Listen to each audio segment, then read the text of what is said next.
Why did this war last so long? Why couldn't England and France resolve their differences sooner? Today, we uncover the complex web of politics, ambition, and shifting alliances that turned a feud into a 100-year-long epic of bloodshed and legacy. To understand why the war lasted over a century, we must first examine its origins. The seeds of the 100 Years' War were sown long before the fighting began in 1337. At its core, the war was a dynastic struggle over who had the legitimate right to the French throne. But the conflict was also fueled by deeper economic, territorial, and cultural tensions between England and France. In 1328, the death of the French king, Charles I IV, left the throne without a direct male heir. The closest male relative was Edward III of England, the son of Charles's sister, Isabella. However, the French nobility rejected Edward's claim, citing the Salic law, which barred inheritance through the female line. Instead, they chose Philip VI, a cousin of the deceased king, as the new ruler.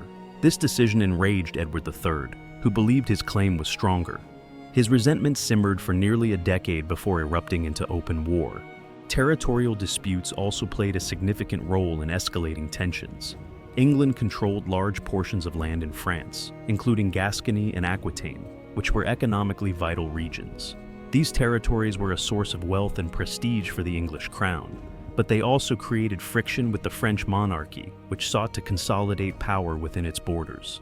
Over time, disputes over these lands became a flashpoint for the conflict. Economics further deepened the rivalry. The English and French economies were intertwined, particularly in the wool trade. England's thriving wool industry relied heavily on exports to Flanders, a region under French influence. When Philip VI tried to interfere with this trade, Edward III viewed it as an attack on England's economic lifeline. These intertwined grievances created a volatile situation that needed only a spark to ignite. The war began in 1337, when Edward III declared himself the rightful king of France. The early years were dominated by dramatic English victories, thanks to superior military tactics and weaponry. English armies, led by skilled commanders like Edward, the Black Prince, relied on longbowmen, archers whose deadly range and rapid rate of fire devastated traditional French cavalry charges. One of the most famous battles of this phase was the Battle of Crécy in 1346. Despite being heavily outnumbered, the English forces annihilated the French army, demonstrating the effectiveness of the longbow and disciplined infantry. This victory allowed Edward III to capture the vital port city of Calais, providing a strategic foothold in France that would remain in English hands for over 2 centuries.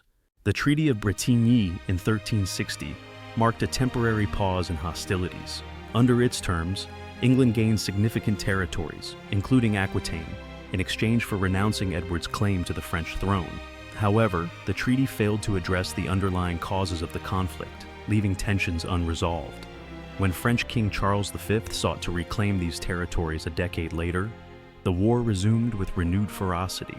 The middle phase of the 100 Years' War was marked by periods of relative calm, punctuated by bursts of intense fighting. Both sides faced significant challenges that prolonged the conflict. For France, internal divisions and the devastation of the Black Death weakened its ability to resist English advances. The plague, which swept through Europe in the mid-14th century, decimated populations and disrupted economies, leaving both nations struggling to field armies and maintain supplies. England, despite its early successes, lacked the resources to decisively conquer France. The English monarchy relied on taxation and loans to fund the war, but these efforts often met with resistance at home. Parliament frequently clashed with the king over war expenses, and public discontent simmered as the conflict dragged on. The French, under the leadership of Charles V and his brilliant general Bertrand du Guesclin, began to shift tactics. Instead of engaging in open battles, they adopted a strategy of attrition, targeting English-held castles and supply lines.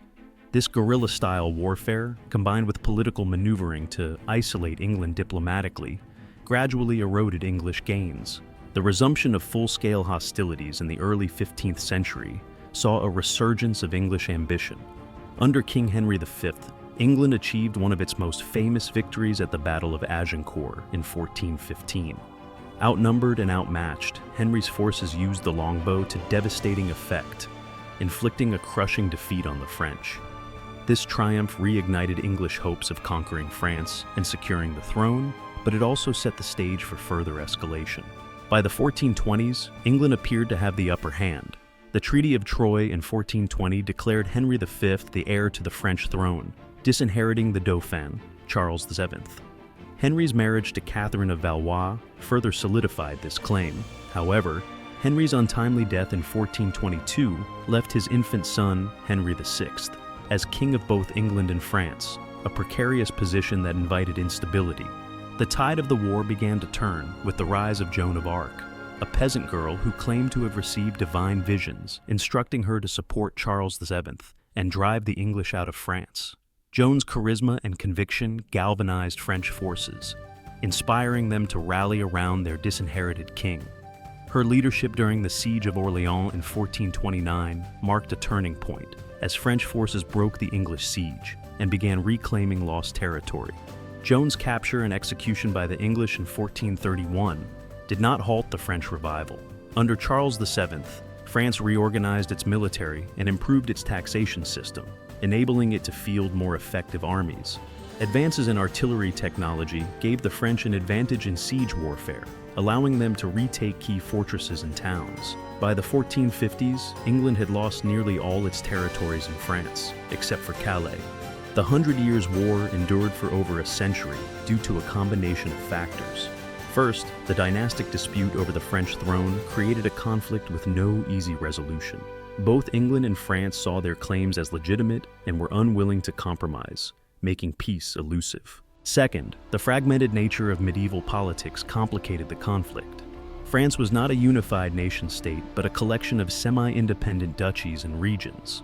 Local lords often pursued their own agendas, creating shifting alliances that prolonged the war.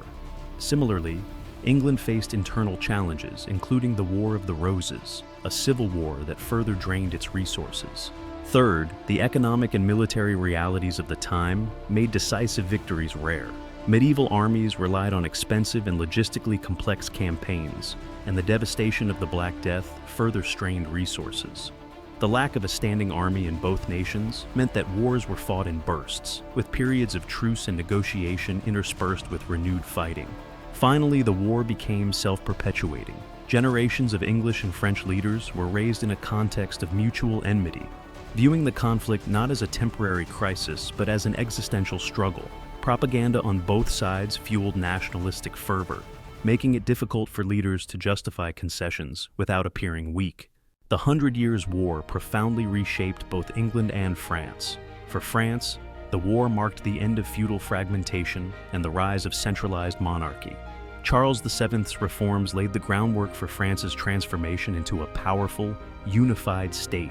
The war also fostered a sense of national identity, with figures like Joan of Arc becoming symbols of French resilience and pride. In England, the war's end marked the loss of continental ambitions and a shift toward insular politics. The financial strain of the conflict contributed to domestic unrest, culminating in the War of the Roses. However, England's experience in the war also fostered military innovations, such as the use of longbowmen, and strengthened the role of Parliament in overseeing royal finances. The war also had a broader cultural impact. It inspired chronicles, ballads, and legends that continue to shape our understanding of medieval Europe. From Shakespeare's portrayal of Henry V to Joan of Arc's canonization as a saint, the legacy of the 100 Years' War endures as a testament to the complexities of power, ambition, and resilience. The 100 Years' War wasn't just a clash of swords and arrows. It was a conflict rooted in identity, ambition, and survival. It spanned generations, transforming the political and social landscapes of both England and France. Why did it last 100 years? Because it wasn't just one war. It was a series of interconnected struggles, each fueled by the same unyielding desire for power and dominance. In the end, the war reshaped Europe, leaving a legacy that continues to captivate and inspire.